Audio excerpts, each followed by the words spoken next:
시험을 능숙하게 이기는 법, 시험을 능숙하게 이기는 법이라는 제목으로 하나님 말씀 증거하도록 하겠습니다. 야고보서입니다. 우리 성경에는 여러 야고보가 나오는데 특별히 여기서 나오는 야고보는 예수님의 동생 야고보입니다. 예수님의 제자 가운데도 야고보가 둘이 있었죠. 세베대의 아들 야고보. 그래서 야고보와 요한 할 때 그 형제. 그래서 이걸 큰 야고보라 그러고, 또 알페오의 아들 야고보가 있습니다. 성경에 자주 등장을 안 합니다. 그래서 작은 야고보. 그러니까 제자 중에도 야고보가 둘이 있고, 그 다음에 예수님의 동생, 그 육신의 동생 야고보가 있습니다. 이 사람은 두 가지 특징만 알면 될 것 같아요. 예수님 승천하시고 난 다음에 예루살렘 교회의 지도자가 됐습니다. 그러니까 예루살렘 교회, 물론 뭐 예수님의 동생이라는 후광도 있었는지 모르겠어요. 하여튼 예루살렘 교회의 지도자가 됐고, 또 하나는 기도를 엄청 많이 하셔서 별명이 낙타 무릎, 무릎이 이렇게 튀어나와서 낙타 무릎이다, 이런 별명을 가진 정도로 기도하는 사람이었다. 뭐 이 정도로 알면 될 것 같습니다. 그 예수님의 동생 야고보가 기록한 성경, 그게 야고보서라는 것입니다. 1절을 한번 읽겠습니다. 1절 시작. 하나님과 주 예수 그리스도의 종 야고보는 흩어져 있는 12지파에게 문안하노라. 그 초대교회 당시 야고보는 그 유대인들을 주로 대상으로 많이 이제 기록한 것 같아요. 신앙의 자유가 없었습니다. 로마가 핍박을 했잖아요. 그래서 추방당하고 흩어지고 자유롭게 예배를 드릴 수 없는 상황이 되었습니다. 나중에는 얼마나 힘들었는지, 죽이니까 그 무덤 속에 들어가서 예배를 드렸죠. 그게 카타콤 아닙니까? 지하 무덤 속에 들어갈 정도로. 지금은 그 정도는 아니지만 그 고난이 아주 극심한 시작이 될 때 그런 상황이었다라는 것입니다. 이때 처음 예수 믿는 사람들이 무슨 생각을 했겠어요? 내가 예수님 믿는데, 살아계신 하나님의 아들을 믿는데 왜 이렇게 고난이 그치질 않나? 이 고난이 뭔가? 왜 이게 사라지지 않지? 이렇게 이해를 다 못했다라는 것입니다. 우리도 마찬가지 아닙니까? 고난이 올 때 이해가 되나요?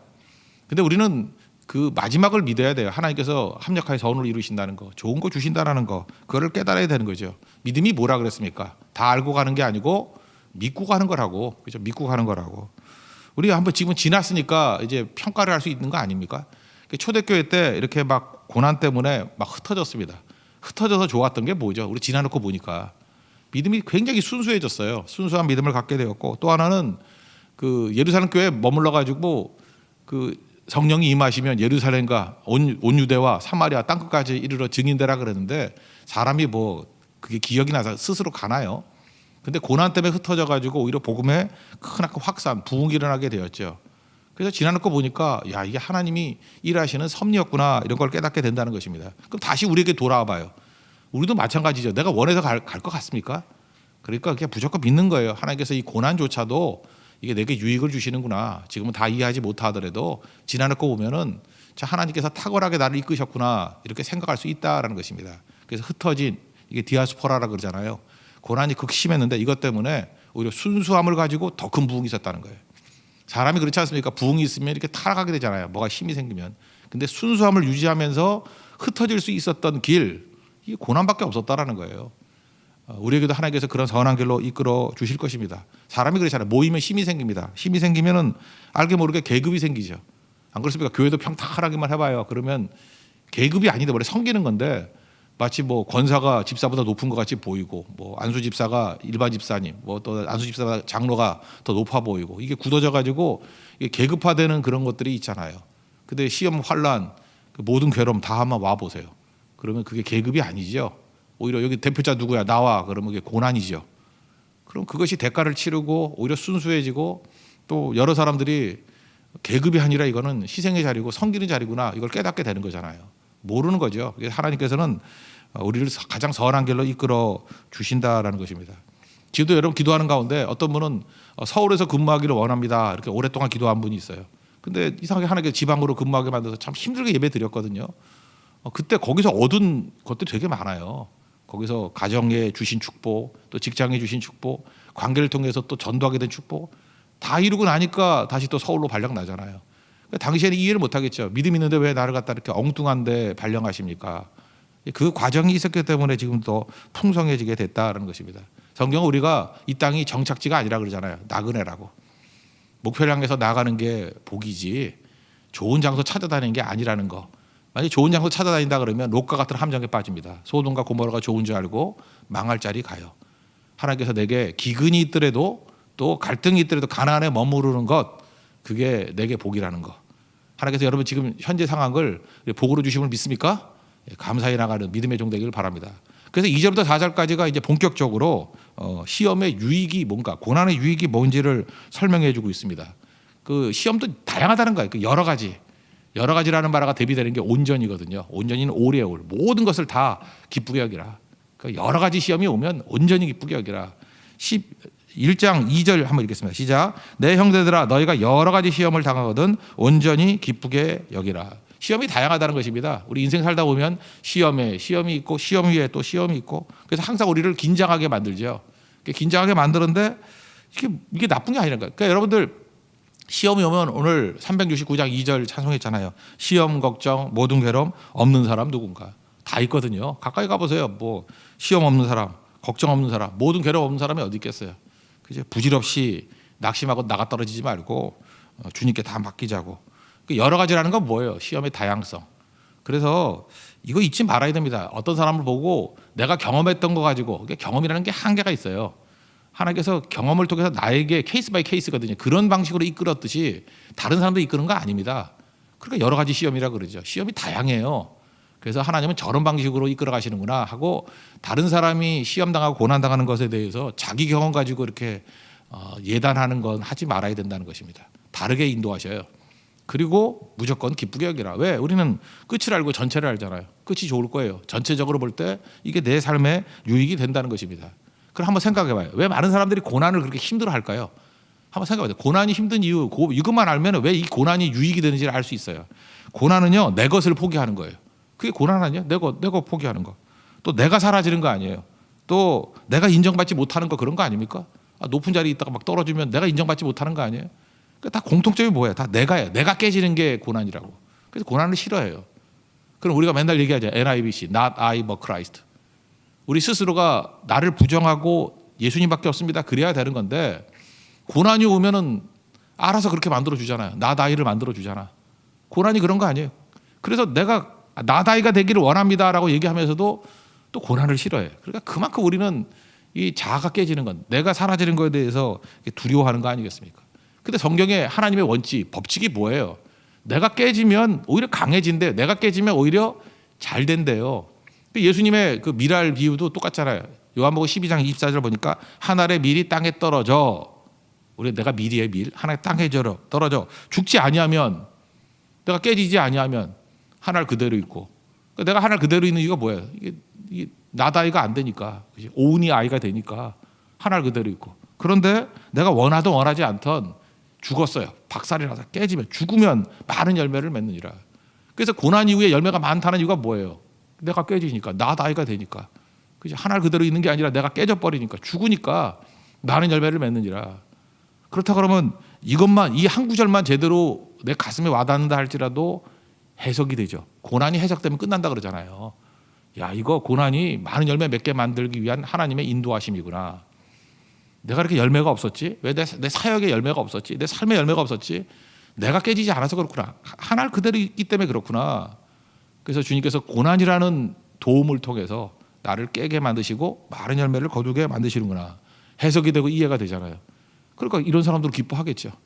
이런 얘기예요. 그죠? 그러니까 고난이 나쁜 거예요. 뭐 고난이 좋을 리가 있나? 뭐 하나님께서 뭐 세디스트야, 우리로 뭐 고난을 일부러 어렵게 만드는 게 아니고, 사실 고난이 주는 유익이 있다. 내가 쉽게 깨진다니까요. 그래서 싫으면서도 사실 좋은 거예요. 그래서 고난을 어느 측면을 바라보느냐에 따라서 또 달라진다라는 것입니다. 그래서 시험이 오는 거, 고난이 오는 거, 이거 너무 이상하게 생각하지 말고요. 그냥 오셨군요. 그러면 된다니까요. 그래서 인생, 뭐 예수 안 믿는 사람도 그러잖아요. 희노애락이 있다면서. 희노애락 아니에요. 그죠? 고난도 있는 거잖아요. 삶에 고난이 없는 사람이 누가 있어요? 시험 걱정 모든 괴로움 없는 사람 누군가. 그런 거 이상하게 여기지 말고 그냥 오셨군요. 그러고 선용하면 되는 거죠. 세상에서 제일 힘들게 사는 게, 여름이 덥다 그러는 사람이 더워 죽겠다고. 여름이 더워야지. 겨울이 춥다 그러는데 겨울이 추워야지. 그럼 안 추우면 겨울인가? 그렇잖아요. 그러니까 여름이 덥다 그러면서 더위 때문에 또 즐길 수 있는 게 되게 많잖아요. 그래서 여름을 누리고, 겨울에 춥기 때문에 스키트 타고 막 그러잖아요. 그죠? 그걸 누리고. 그러니까 그걸, 고난도 누리라고요. 아까도 얘기했잖아요. 고난은 유익이 있잖아요. 뭐예요? 나 스스로 잘 안 깨져. 그럴 때 고난을 통해서, 그래, 하나님의 도우심으로 빨리 깨져야지. 그럼 많은 열매를 거둔다니까요. 그래서 여러분 그러잖아요. 뭐 사업을 하거나 누구 간증을 들어보면 고난을 통과하고 난 다음에 30배, 60배, 100배 열매를 막 거두게 되죠. 우리 그런 것만 부러워하잖아. 근데 어떻게 그렇게 됐습니까? 그러면 고난 때문에 이해를 못하는 거예요. 그죠? 이해를. 고난이 나를 깨버리는 거, 나다 이를 만들어 버리는 거거든요. 너무너무 중요한 거겠죠. 우리 시험과 고난 되게 많은데 안팎으로 있잖아요. 오늘 3절과 4절 보면 이게 외부적인 고난이고, 또 14절 같은데 이제 내일 살필 건데 그런 데는 또 외적인 고난, 이게 외부적인 고난, 내부적인 고난 다 있다는 것입니다. 3절, 4절 이건 내부적인 고난이겠죠. 다 같이 외부적인 고난이겠죠. 3절, 4절 읽겠습니다. 시작. 이는 너희 믿음의 시련이 인내를 만들어낸 줄 너희가 알미라. 인내를 온전히 이루라. 이는 너희를 온전하고 구비하여 조금도 부족함이 없게 하려 함이라. 외적인 시험. 근데 내적인 것도 있죠. 욕심. 14절 한 점 읽겠습니다. 시작. 오직 각 사람이 시험을 받는 것은 자기 욕심에 끌려 미혹됨이니. 그러니까 우리에게 시험이 여러 가지 시험이 외적인 시험도 있고 내적인 시험도 있고 막 그렇다라는 거예요. 근데 아까도 있잖아요. 시험 없는 사람이 없다고, 고난 없는 사람이 없다고. 이거 면제받는 거 아니거든요. 주기도문에도 시험에 들게 하지 마옵시고 무슨 뜻이에요? 시험에 얻게 해달라는 게 아니고 뭐 맨날 들었던 얘기 아닙니까? 빠지지 않게 또 이기게, 그런 뜻이죠. 그럼 마귀가 공격하는 시험은 마귀가 하는 거거든요. 마귀가 시험을 주는데 공격의 목표가 뭐예요? 믿음이잖아요. 믿음. 여기 보세요. 믿음의 시련 그러잖아요. 믿음을 막 흔들라고. 그래서 여러분들 시험과 고난이 올 때 마귀의 공격 루트를 알면 돼요. 뭘 공격해요? 우리 믿음 공격한다니까. 그러니까 믿음만 굳건하게 붙들고 있으면 이기는 거죠. 창세기도 살폈잖아요. 아브라함의 믿음의 조상 아니에요. 처음에 말씀을 들었어요. 그 믿음의 씨라 그랬죠. 씨. 이제 믿음이 시작됐어. 그 다음에 시험이 뭐예요? 그 기근이라는 시험. 믿음을 흔드는 거잖아요. 믿음을. 그 다음에 갈등, 믿음을 흔드는 거잖아요. 12장에서 실패했고 그 여세를 몰아서 13장엔 승리하잖아요. 우리도 그런 거죠. 그러니까 믿음 굳건하게 붙들면 이길 수 있다. 믿음은 뭐예요? 말씀 따라 사는 거. 반대가 뭐예요? 나 따라 사는 거. 이 전도서적인 표현에 의하면 뭐예요? 해 아래 사는 거. 믿음은 해 위에 사는 거. 또 믿음 없으면 뭐예요? 무너지고 깨지는 건 뭐예요? 아이로 내가로 사는 거. 그럼 믿음을 살면 뭐예요? 하나님으로 사는 거. 3장의 표현에 의하면 뭐예요? 자기 때를 따라 사는 거. 믿음은 하나님의 때가 있음을 알고 순종하며 사는 거, 기다리며 사는 거. 뭐 다를 거 하나도 없죠. 그래서 전도서나 사실 로마서나 야고보서나 성경의 일맥상통이 다 똑같은 믿음이거든. 믿음 굳건하게 지키는 것이 중요하다. 욥의 시험도 뭐예요? 믿음 공격 있잖아요. 마귀가 어떻게 믿음을 공격하죠? 잘 말하죠. 잘 되니까 저러는 거지. 까닭 없이 섬기겠냐. 우리는 믿음이 흔들리지 않을 때 딱 하나만 말해요. 까닭 없이도 섬겨. 그러면 돼요. 끝나는 거죠. 뭐 저거 부자가 됐으니까 건강하니까 섬기잖아. 아들 많으니까 섬기잖아. 까닭 없이도 섬겨. 그럼 끝나는 거라고요. 그래서 믿음의 시련이라는 게 뭐냐면 계속해서 까닭 없이도 주님을 따른다. 말씀을 따른다는 것을 계속 보여주는 거예요. 욥만 그렇습니까? 아브라함은 안 그래요? 다 마찬가지예요. 까닭 없이지. 그죠? 오직 하나님 때문에. 그게 흔들리지 않는 믿음의 모습이라는 것입니다. 그러면 이제 예수님의 입장에서 한번 보자고요. 우리가 시험 당하는데 이게 놔두면서 네가 알아서 승리해 그러나요? 아니죠. 시험을 이길 수 있는 힘을 주신다고요. 근데 시험을 이길 수 있는 힘의 형태를 이름을 네이밍을 붙이면 뭐냐? 인내. 인내는 내가 하는 게 아니고요. 예수님이 주시는 선물이에요. 인내라는 방법을 통해서. 그래서 오늘 계속되는 게 믿음의 시련이 인내를 만들어내는 줄 알리라. 인내가 또 모든 것, 그렇죠. 온전하고 구비하여 부족함이 없게 만든다 그러잖아요. 그 인내를 누가 줘요? 예수님이 주신다고. 근데 인내는 여기 좀 약간 그 색채가 다양해요. 인내 한마디로 얘기하기 힘들어요. 그러니까 쉽게 얘기하면 믿음이 구약 성경에서는 에무나라 그러잖아요. 견딤, 버팀. 그러니까 인내라고 표현할 수도 있죠. 그러니까 믿음의 또 다른 모습이 인내라고. 근데 그 인내를 누가 주셔요? 이게 예수님이 주시는 건데 그 고린도전서 10장 13절 보면 이런 말씀이 있죠. 너희가 감당할 시험 밖에는 너희에게 당한 것이 없다. 하나님은 믿음직하다, 미쁘사. 너희가 감당하지 못할 시험을 허락하지 아니하신다. 그리고 시험 당할 쯤에 피할 길 주시고 또 너희로 능히 감당하게 하신다. 핵심.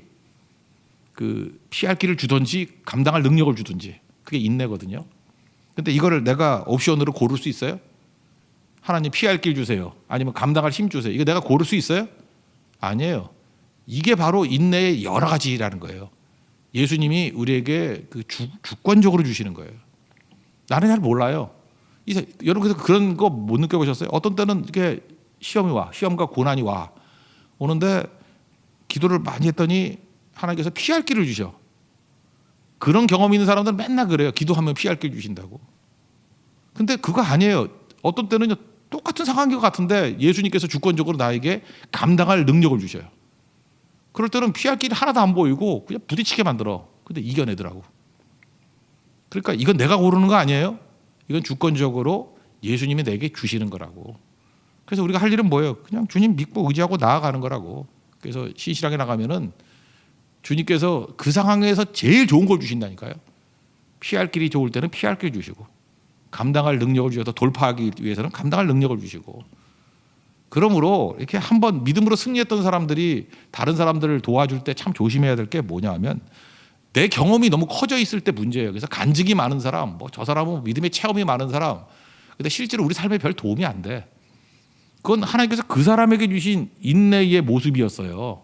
그죠? 그래서 그걸 나에게 케이스 바이 케이스라니까 나한테 적용 반드시 해서는 안 된다. 그래서 겸손해야 돼요. 그래서 사람 너무 매달려 가지고 사람한테 얘기 들으려고 그러지 말고, 자랑 경험에 나를 맞추려고 그러지 말고, 똑같은 상황도요 똑같은 경험은 생기는 거 아니에요. 예수님 의지하면 됩니다. 믿음 가지고 예수님 의지하면 예수님 주권적으로 피할 길이냐 감당할 힘이냐 뭐 주신다는 거예요. 그게 인내. 그러니까 구하면 되겠죠. 오늘도 하나님께서 여러분에게 최고로 좋은 걸 주실 수 있음을 믿습니까? 잘 붙들라고요. 그래서 그 다음에 4절 뭐라, 인내가 온전하여 또 모든 걸 구비하게 만들고 부족함이 없게 만든다고. 그래서 왓슨이라는 사람이 그런 얘기를 했어요. 우리가 겉으로 볼 때 다 믿음이 좋아 보이잖아요. 그러면 믿음이 좋아 보이는 사람에게도 공통적으로 이 시험이 좋은 이유가 뭐냐? 시험은 지붕에서 물 새는 것과 똑같다, 그런 얘기를 했어요. 우리가 집 지어놓고 난 다음에 그냥 비가 안 올 때 멀쩡해 보이잖아요. 근데 멀쩡해 보이는 집도 언제 알아요? 뭐 이렇게 새 아파트 같은 거, 뭐 잘못 지은 아파트, 비가 막 왔어. 그랬더니 어떤 아파트는 막 벽에서 물이 막 타고 내리더라고. 그러니까 비가 올 때 이 시험이잖아요. 시험을 통해서 뭘 할 수 있어요? 우리 육안으로 안 보이고 내가 알지 못하는 구멍을 발견하는 거잖아요. 그죠?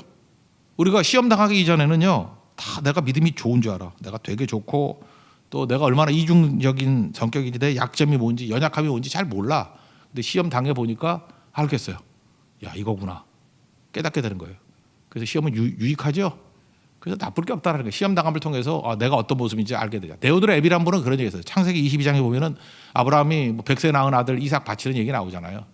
그때 좀 우리가 좀 난해하게 생각되는 게 있어요. 22장 12절 보니까 내가 이제야 내가 하나님 경외하는 줄을 아노라. 그 전능하신 하나님이 그 아브라함이 그 아들 바치려는 행위를 하니까 이제 비로소 네가 나를 경외하는 줄을 이제 알았다. 하나님 그거 모르셨을까요? 이거 데오드르 앱은 이렇게 해석을 했어요. 하나님이 몰라서 그렇게 시험한 게 아니고 하나님께서 아브라함에게 이제 믿음의 절정 아니에요. 아브라함도 자기 믿음이 어느 정도인지 모르는 거야. 집은 다 지어놨는데 이게 얼마나 튼튼한 집인지 물이 새는 집인지 잘 모르는 거예요.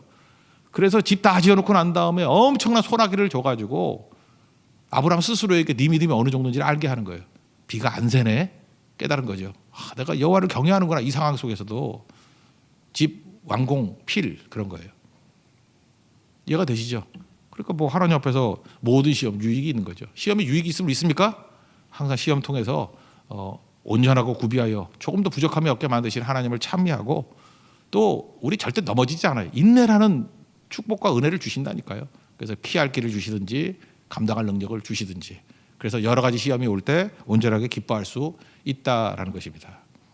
그 다음 나오는 게 이제 지혜 얘기인데, 제가 이렇게 야고보서를 보면서 이게 논리적이 않다는 얘기가 뭐라 그러냐면 그 12절부터 또 시험 얘기가 또 나오거든요. 그죠? 외적인 시험, 내적인 시험.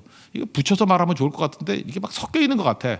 그래서 꼭 잠언 설교하는 것 같아. 이게 논리적인 일관성이 별로 없는 것 같아가지고. 근데 중간에 지혜가 들어간 이유가 뭐냐면 이게 맞는 거예요. 지혜는 뭘 가려? 통찰력이거든요. 통찰력은 뭐예요? 이게 믿음을 향해서 나아가라 하는 것들을 우리에게 계속해서 알려준다는 것입니다. 지혜는 뭐예요?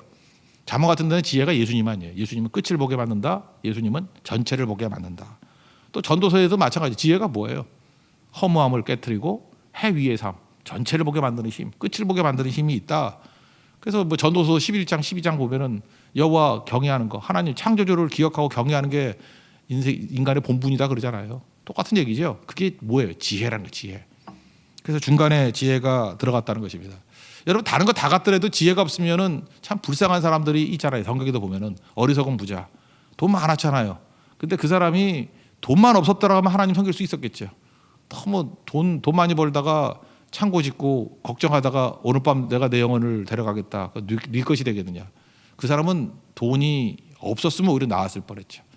권력도 마찬가지죠. 바로왕 같은 사람. 권력이 없었으면 그래도 하나님께 굴복할 수 있었는데 너무 큰 권력을 가지니까 강팍함, 고집 부리다가 10가지 재앙 당하고 다 깨져버리죠. 그러니까 지혜는 그런 거라고. 지혜가 반드시 있어요. 지혜가 있어야 돈도 의미가 있고 지혜가 있어야 권력도 의미가 있다라는 것입니다. 그래서 지혜는 뭐냐? 이 가치를 판단하는 거. 가치. 진짜 가치가 무엇인지를 알게 만드는 힘. 그래서 여러분들 베이스를 깔려야 되는 게 지혜예요. 지혜 달라고. 지혜를 구하십시오. 먼저 9절, 10절 가치를 보는 눈에 대해서 한번 살펴봐요. 9절, 10절 읽겠습니다. 시작. 낮은 형제는 자기의 높음을 자랑하고 부한 자는 자기의 낮아짐을 자랑할지니 이는 그가 풀의 꽃과 같이 지나감이라. 여기 낮은 형제, 쉽게 그냥 돈 없는 가난한 사람 이렇게 얘기합시다. 예수 믿다 보면 핍박당하고 또 호적에서 파가고 뭐 가난해질 수도 있죠. 초대교회 때 그랬잖아요. 핍박이 심하니까. 그런데 이 가난하다는 것이 인격이 낮은 거예요? 아니죠. 가치가 낮은 거예요? 아니죠. 주 안에 있는 나죠. 내가 오히려 가난한다는 거 뭐예요? 핍박기에 가난이라는 게 진짜 믿음이라는 거 아니에요. 근데 우리는 알게 모르게 세상 기준 가지고 자꾸만 낙심을 해. 내가 예수 잘 믿는데 저 사람 믿지도 않는데 뭐 어떤 사람이 내가 너무 가난해서 하나님 영광을 가린대. 아니에요. 왜 영광을 가려요? 저렇게 하나님 말씀대로 가난하게 사는 진짜 하나님 앞에서 자랑거리가 될 만한 사람이죠. 근데 우리 이상한 소리를 해요. 내가 너무 이게 뭐 오랫동안 예수 믿었는데 너무 가난해서 하나님 영광을 가리는 것 같아요. 그게 바로 마귀에게 속고 있는 거라고요. 우리는 왕 같은 제사장이에요. 그거 아니죠. 그래서 뭐라고 얘기를 해요? 여기 얘기하잖아요. 그 낮은 형제는 자기의 높음을 자랑하라고. 주 안에서의 내 가치가 어떤 것인지를 꼭 알라고. 우리는 믿음의 부유함이 있거든요. 또 하나님의 영원한 것을 상속받잖아요. 어떻게 세상에서 이거 70년, 80년 되는 세상에서의 뭐 물질 가지고 내가 낮다 그러나 아니에요. 낮은 자, 가난한 자는 하나님께서 주신 가치, 높음을 자랑하라. 우리 한 장 더 넘어가서 2장 5절 미리 한번 읽어봅시다. 2장 5절 한번 읽겠습니다. 시작. 내 사랑하는 형제들아 들을지어다. 하나님이 세상에서 가난한 자를 택하사 믿음에 부유하게 하시고 또 자기를 사랑하는 자들에게 약속하신 나라를 상속으로 받게 하지 아니하셨느냐. 그러니까 믿음의 유산이 있고 하나님 약속의 나라를 상속했다. 이거 자랑해야 되는 거죠. 이게 되게 중요한 거 아닙니까? 그래서 제가 볼 때 그래. 뭐 옛날 인터뷰 기사 봤는데 가난한 사역자예요. 그 뭐 아시죠? 뭐 몽골 사역했는데 그분이 그런 얘기를 하더라고요. 내가 돈이 많았으면 이렇게 부부가 되게 금슬줬거든. 행복하지 않았을 거래. 그리고 자녀에게 이렇게 밝은 모습을 주지도 않았을 거래. 가난했으면 돈 많았으면 뭐 학원 보내고 뭐 1:1 과외시키고 그랬을 거 아니에요, 그죠? 그 다음에 지금도 그래요. 그때 그랬대요. 당장 이거 사역 끝나고 난 다음에 대책도 없대요. 노후 대책도 없대요. 그래서 너무 걱정이 돼가지고 노후 대책이 없으니까 지금도 여러분들 나이 들었는데 뭐 대책 없는 분들이 있죠. 이제 60, 70대 어떻게 살아가나. 그래서 전적으로 하나님께 맡기는 믿음이 자랐대. 아무것도 없으면 믿음이 자랄 거 아니에요.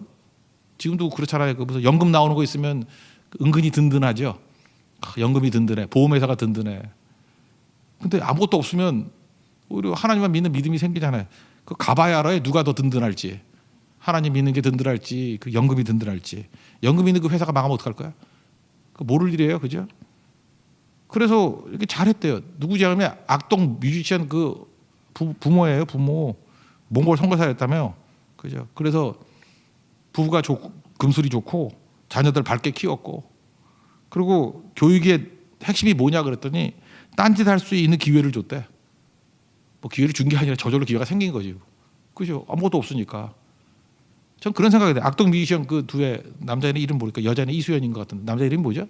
하여튼 간에 걔네들 군대 가 있는데 그런 상황에서 인물이 나온 거지. 만약에 한국에서 있었다 그러면 걔네 학원 다녀야지 언제 그 가수 하겠어요. 그죠? 그러니까 모를 일이죠.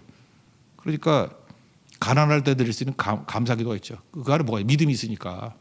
남 얘기 아니에요. 요즘에 그래서 이분들 막 다니면서 강의 많이 하는데 어떻게 애를 그렇게 잘 키웠냐고. 내가 잘 키운 것도 믿음 하나 가지고 하나님께 맡겨버린 거예요. 그거밖에 더 있어요? 믿음 하나 가지고 자기 은사 너는 하나님의 걸작품이다. 그거 붙들게 만들고 맡겨버린 거 아니에요. 뭘 강의를 들어. 내가 볼 때 그 10초면 안 할 수 있는 거. 못하는 거 믿음이 없는 거죠. 그죠? 그다음에 부자는 돈이 내 인격이라고 착각하지 말라는 거예요. 돈이 축복이라고 생각하지 말라는 거예요. 돈은 뭐예요? 은사라니까. 잠시 더 맡겨둔 거예요. 청지기 같이. 그럼 맡겨줬으면 써야 될 거 아니에요. 횡령한 청지기지. 자기한테 더 많이 맡겨줬는데 나는 안 주고 지 혼자 다 해먹고 가니까 바보죠. 바보 아니면 이건 횡령이라고. 그죠? 그러니까 맡긴 거 잘 쓸 줄 알아야죠. 여러분 부자가 된다라는 게 얼마나 위험한 거지 않습니까? 성경은 되게 위험하다 그러잖아요. 잠언에 아굴의 기도에도 나오잖아요. 뭐 부하게도 마옵시고 가난하게도 마옵시고. 거기서 부한 게 뭐라 그래요? 내가 배불러서 하나님 모른다. 이게 일상이거든요. 돈 많아지면요 돈 그러지 하나님 안 찾아요. 그러니까 예수님 뭐라 그래요? 부자가 천국 가는 게 낙타가 바늘귀로 들어가는 것보다 어렵다. 그러니까 부자는 위험한 거라고. 근데 우리 자꾸만 복이라고 생각해. 부자 진짜 위험해요. 위험하다고. 위험하니까 어떻게 해야 됩니까? 낮아짐 자랑하라고. 낮아짐. 그래서 부자에 대해서 이거 오래 안 가. 시들어버리는 풀하고 똑같아. 그냥 한 방에 날아가는 거야. 아무것도 아니야. 이거 빨리 깨달으라는 거죠. 다시 10절과 11절 읽겠습니다. 시작. 부한 자는 자기의 낮아짐을 자랑할지니 이는 그가 풀의 꽃과 같이 지나감이라. 해가 돋고 뜨거운 바람이 불어 풀을 말리면 꽃이 떨어져 그 모양의 아름다움이 없어지나니 부한 것도 그 행하는 일에 이와 같이 쇠잔하리라. 이사야 40장에 나오는 뭐 풀이 마른다 뭐 그런 얘기가 똑같은 거죠. 그 이사야 40장 보면 풀하고 대비되는 게 뭐예요? 하나님의 말씀은 영원하다. 그죠? 그 말씀 붙드는 게 뭐예요? 그 믿음이죠. 믿음은 영원하다 그 얘기지. 그러면 이 지혜가 뭐예요? 지혜는 이걸 깨닫게 만드는 거예요. 통찰력이거든. 가난하다고 가난한 게 끝이 아니고 네가 얼마나 영적으로 부유한지 상속받는지를 깨달아라. 반대를 알게 만들고. 또 부자에게는 너 돈이 다가 아니야. 부자는 위험한 거야. 그러니까 낮아짐을 자랑하면서 하나님 앞에 사명 다할 줄 알아야 돼라고 하는 걸 깨닫게 만드는 게 지혜라니까요. 그 지혜가 있어야 부도 의미가 있고 그릇의 지혜는 그릇. 부여도 의미가 있고 권력도 의미가 있다는 것입니다. 그럼 지혜 어떻게 생기죠? 예수님 구하면 돼요. 예수님 믿으면 돼요. 예수님이 내 안에 계시면 돼요. NIBC, 나다이 버크라이스트. 그러면 지혜예요. 예수님이 지혜시니까. 그러니까 예수 잘 믿으면 다 지혜롭습니다. 그러니까 믿음이 있는 사람 치고 내가 지혜 없는 사람 못 봤어요. 예수님을 내 주인으로 모시면 다 지혜 있어요. 그리고 굳이 하나 더 말한다 그러면 구하래요. 그래도 부족하면 막 구하세요. 지혜 달라고. 통찰력을 달라고. 판단력을 달라고. 그 지혜 주면 믿음으로 간다니까. 지혜가 믿음 붙들라고 만들어요. 어떤 상황에서 믿음을 붙들 수 있는 힘이 지혜예요. 인내와 지혜인데 인내는 예수님께서 이길 수 있도록 주시는 거고 지혜는 믿음 붙들라고 주는 어떤 충동심이에요. 믿음 붙들라. 5절부터 8절까지 읽겠습니다. 시작. 너희 중에 누구든지 지혜가 부족하거든 모든 사람에게 후히 주시고 꾸짖지 아니하시는 하나님께 구하라. 그리하면 주시리라. 오직 믿음으로 구하고 조금도 의심하지 말라. 의심하는 자는 마치 바람에 밀려 요동하는 바닷물과 같으니 이런 사람은 무엇이든지 주께 얻기를 생각하지 말라. 두 마음을 품어 모든 일에 정함이 없는 자로다. 그러니까 지혜는 뭐예요? 그 의심하지 않고 믿음 붙드는 걸 지혜다 이렇게 얘기한다는 것입니다. 우리가 타락이 뭐예요? 언제 타락하죠? 의심할 때 그래. 의심이 뭐예요? 의심이 하는 역할이 뭐죠? 하나님 방법 저버리고 세상 방법 따라가는 거예요. 그러니까 창세기 12장도 보면은 기근이 왔어요. 의심이 뭐예요? 세상 방법이 애국 가는 거 아니에요?